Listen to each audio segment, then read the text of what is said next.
şuň kaýdylyjak gurrüňi şi mübarek ýerde diýen her kim öz içerisi we her kim başga narahat çekýän, meri saklayan, narahatçylykda erheleýinden zindigisini ya her bir musulmany şiýjek gurrüňi eşitdirse, bir tarapdan şoňa haýyrdyga Hudaý şoňa cennet bersin. Hudaý şoň dünýäsin, ahiretini abad etsin. Narahatçylyk, qynanma, qaýgy ki Hudaýy ýada salsa, şodur şu derecedir. Dinleň. Qala İbrahim ibn Adham qaddasallahu taala sirruhu şerif. Allah'ın dostu İbrahim Edhem aýdypdyr. İki tüýsli narahatçylyk bardyr diýipdir. İki tüýsli qaýgy bardyr diýipdir. Bir qaýgy, bir narahatçylyk adamın kıyamatyna derecedir, sogapdyr. Bir qaýgy var, ahiretin zererinedir diýipdir. Günahın üstünde, haramın üstünde, Hudaýyň söýmeýän zadynyň üstünde gama gossa üýüp, günah ýüzünde narahatçylyk çekse, bir ahiretine zererdir diýipdir. Şu günaha ýetişek bolup, qaýgy bilen, gam bilen üstüne barýa, narahat bolup, şu günaha ýetişek bolup, şu harama ýetişek bolup, bolarmy, bolmazmy diýip, bir günah, bir ahiretin ýakýa. Emma bir qaýgy var, ahiretde maňa ulukon bir tesbihanan ýaly, ýok, umra giden ýaly, kan arada tutan ýaly, muň derejesini galdyrýar. Huznun laka we huznun aleyka. Bir qaýgy var, sen sogabyň artdyrýar, bir qaýgy var, günahyň artdyrýar. Sogabyň artdyrýan qaýgylardan halal çörek tapmak.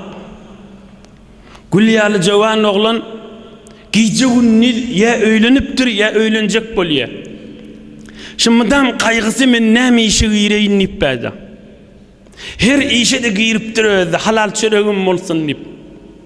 Öz owasyna qaýgy etýäşin men bir gowy işe gireýin, halal çörekli bolaýyn diýip. Ey gülale ýaş oglanlar, şu qaýgysy kıyamet derecesi daşyn. Şu qaýgysy dert çekip duşul oglan. Şuna zor şu qaýgy ýüregine, her qaýgy ýüregine düşenine şuna sogap ýazylypdy da. O näme diýip sogap ýazylýar? Maňa her qaýgy ýadyna düşenine, "Wah jan Hudaý bir gowy ýerden maňa bir iş köklense da" diýär. İstihdami bolsun, kargari bolsun, kargahy bolsun, karhana bolsun, bir halal ýerden bir çöregim çykartyp durýyn diýip. Ya musafirat qurbat çekýär. Oglan şoğun ep berip bir ýurtlara gaşyn çykyp gitýär.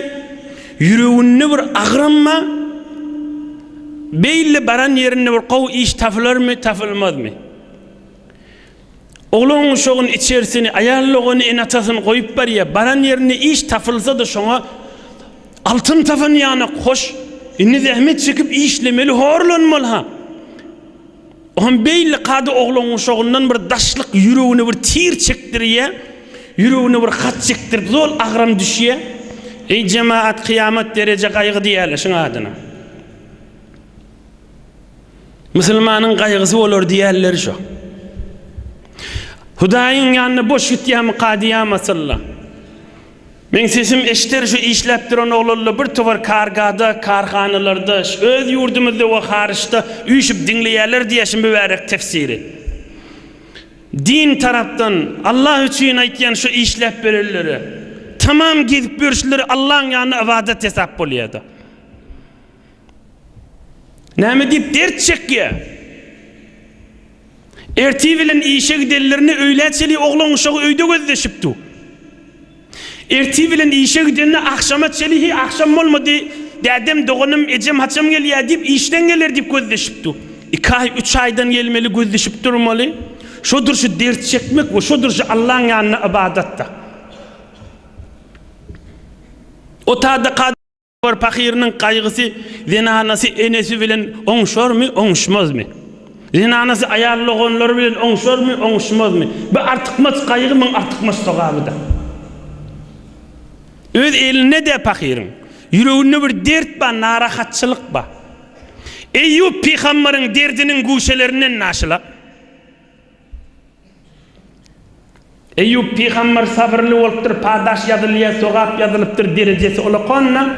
Şu dert çekip verilinde kıyamet gün inşallah Allah şolara padaş verir ve derecelerde olakonna şolun. Hudayi ýada sal kessele, can Hudayi belkem içeriyim sagaman bolsun.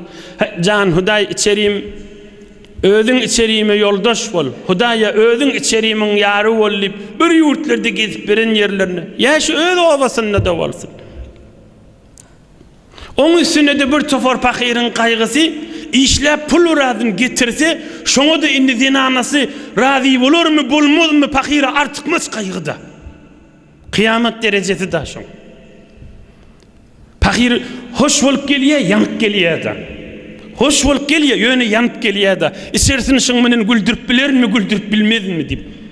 Can Hudaýa dip, bir her dert çekeni Hudaýa ýada salýar.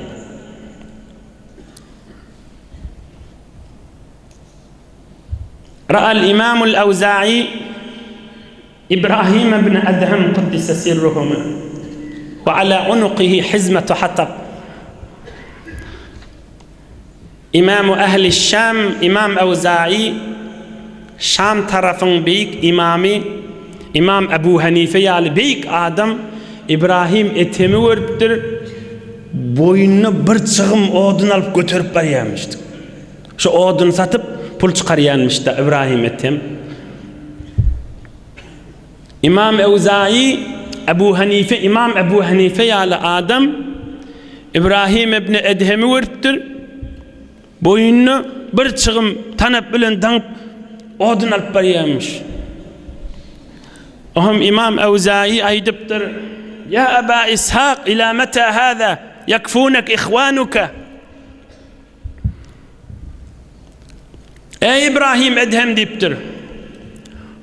Beytirip özüňe agram salmasaň da boljak dipdir döwrüňde dostluň dogulluňma, sene bir tikit çöreçik bilen suwjat etýäň, özüňe agram salyp ýörme dipdir. İşiň ýerinde gezýän, işleýän oglalla Allah üçin size sowgatdyr ha şu görüňler. İbrahim Edhem näme dipdir? Faqala da'ni, men urma habar etme dipdir. Men eşitdim dipdir. Dinni bir görüňme. Men waqafa mawqifa az-zullati fi talab al-halal wajabat lahu al-jannah. Men din ulamalarynyň eşitdim, dini İslamda bir görüňme. Çörek çıkarjak dip bir horluk görse, şoňa cennet wajib boldy dip eşitdim dipdir. Çörek çıkaracak, halal çöreğim bolsun deyip horluk görse, şoňa cennet wajib boldy dipdir. Bir işlemen görüňi, yo işlemen görüňde, dert çekmen görüňi. Eyyub peýgamberiň derdiniň üstünden çoğyan alımlar şula. Bu taada enatasyny gaýgy, bu taada aýallygollaryny gaýgy, öýlenen bolsa içerisine gaýgy. O tadaki işeyesi pulun sagaman berermi bermezmi bir gaýgy. Her gaýgy üstüne her gaýgy bu tadaki de beýleki işläp berenne her gaýgy ýadyna düşenne Can Hudaý özüň arkasy bol, Can Hudaý özüň ýoğary bol, Can Hudaý özüň ýoldaşy bol, Hudaýa özüň kuwat ber. Hey Hudaýa, ey Can Hudaý, ey Can Hudaý özüň arkasy bol, ey Can Hudaý diýipdi. Hança derecesi kalıp barýardy Allah'ın ýanyna. Ene bir wurrun nämeden boldy? İşläp beren ırskylyň ýedinne horluk çekip ýüreginden gaýgy geçýär, ýani tiki açyklap aýtdyk da.